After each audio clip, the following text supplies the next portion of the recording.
A Dog of Flanders. Chapter 11. Out in the Cold. When Aloysius' mother heard that Nello's great-grandfather had passed away, she wanted to go to comfort him, or at least send some food to the little hut. Nevertheless, she knew she dared not cross her husband's wishes. Surely now, once he thinks about it, he will change his mind about Nello. Perhaps he will let him come and visit Aloysius. What can it hurt? The boy is all alone and needs someone to care for him. Mr. Cogges suspected what she was thinking. The boy is nothing but a beggar. I do not want him around our child, he declared. He had hardened his heart and would not allow himself to think about it, and would not even let his wife talk about it. Later, Mrs. Cogges sent flowers for the unmarked grave. Nello and Patrash had each other. Somehow they would have to make it alone.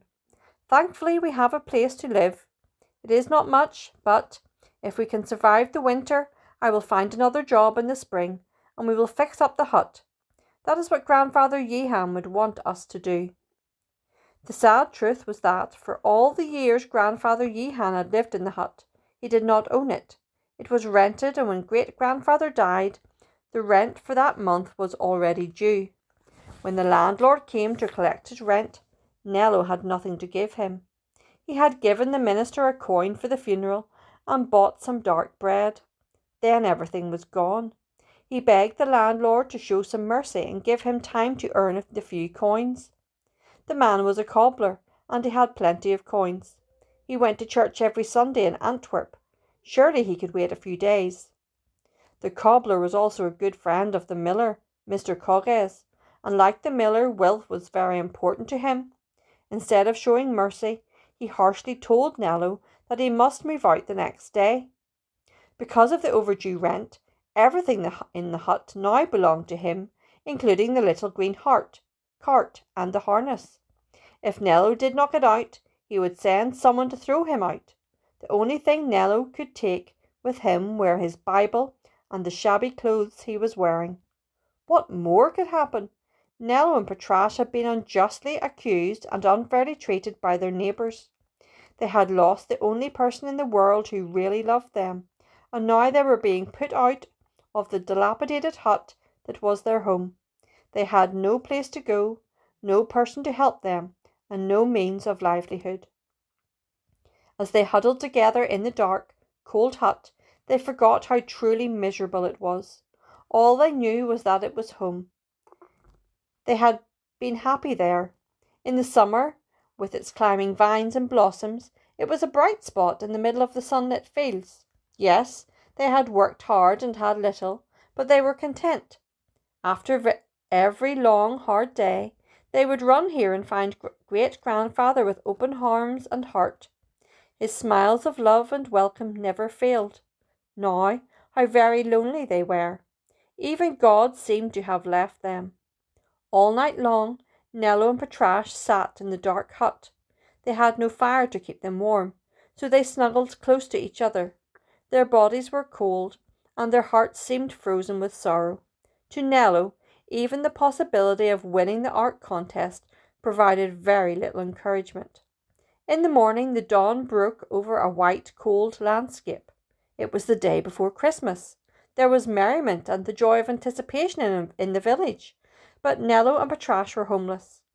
Nello hugged his only friend as hot tears rolled down his cheeks and fell onto Patrash's broad forehead. "We have to go, Patrash. We will not wait until the cobbler comes to throw us out. We will leave now." Patrash did as he always did and obeyed his master. Side by side they left the little hut, the only home they had ever known. It was just a hovel, but still it held all the memories of love and comfort that either of them had ever known. As they passed the little green cart, Patrash hesitated a bit, dropped his head wearily, but then followed Nello. He could no longer pull it. The cart now belonged to the cobbler. The harness, too, with its little bells, lay in the snow. The big dog did not understand why Nello did not stop and put it on him. However, he faithfully followed close to the boy who loved him and needed him. The two of them walked the same road they had always travelled to Antwerp. But this time there was no little green cart with brass cans of milk. As they passed the houses, most blinds were still closed. It was barely past daylight, and most villages were just getting dressed and having breakfast. No one saw the boy and his dog as they trudged by. Once Nello stopped in front of a house. He decided to go up and knock. His great-grandfather had often shown kindness to these people. Surely that they would show kindness to him in return.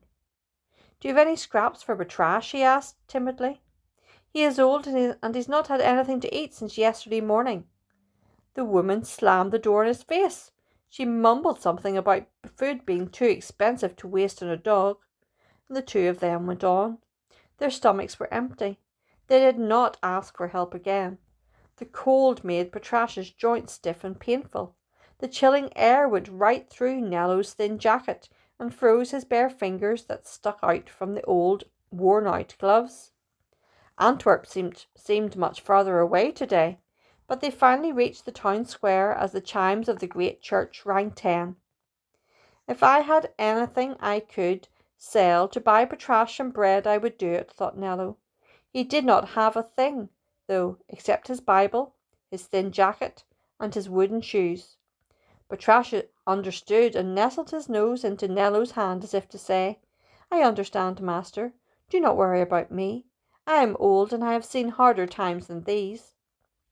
They had come to Antwerp, of course, for a very special reason. The winner of the art contest would be announced at noon today. There was still hope. If his drawing were selected, Nello would have the money not only to pay the rent, but also to buy the little hut. He could buy food for both himself and Batrash, and he could get a warmer coat and gloves. It would not matter about the cart. They would not need it, for people would pay Nello to paint pictures for them. Nello and Batrash would not be rich. Not really, only rich in comparison to what they had now.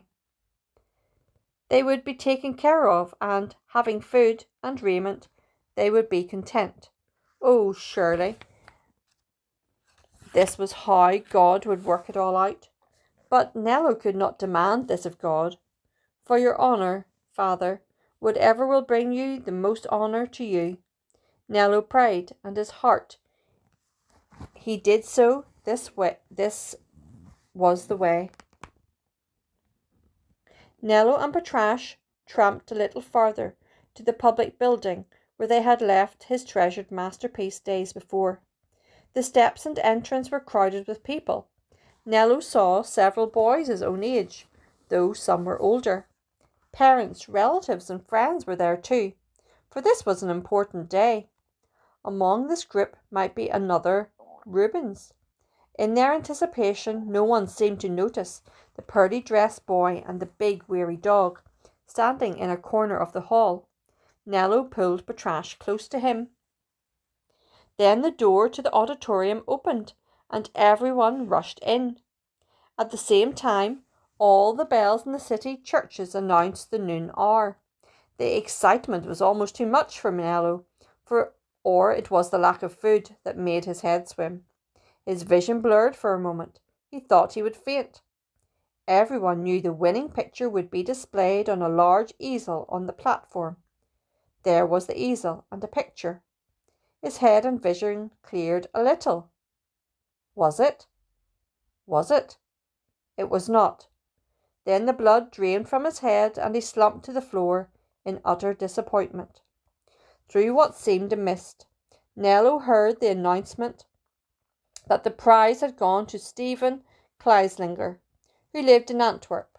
He was the son of a shipyard worker at the harbour. Weakly, Nello picked himself up and wandered outside into the chilly air.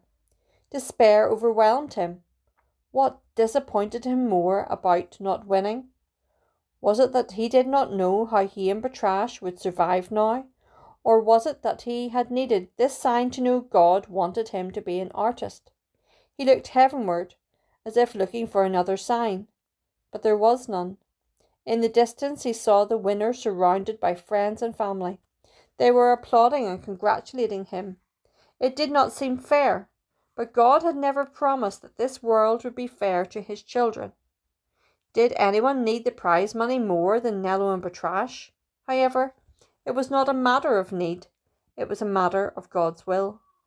Nello knelt down and pulled Patrash into his arms. For what seemed a long time, he buried his head in the big dog's fur and sobbed. Disappointment totally overcame him. It's all over, dear Patrash, he murmured. All over. Finally, he got up. He was weak from not eating and overwhelmed with disappointment.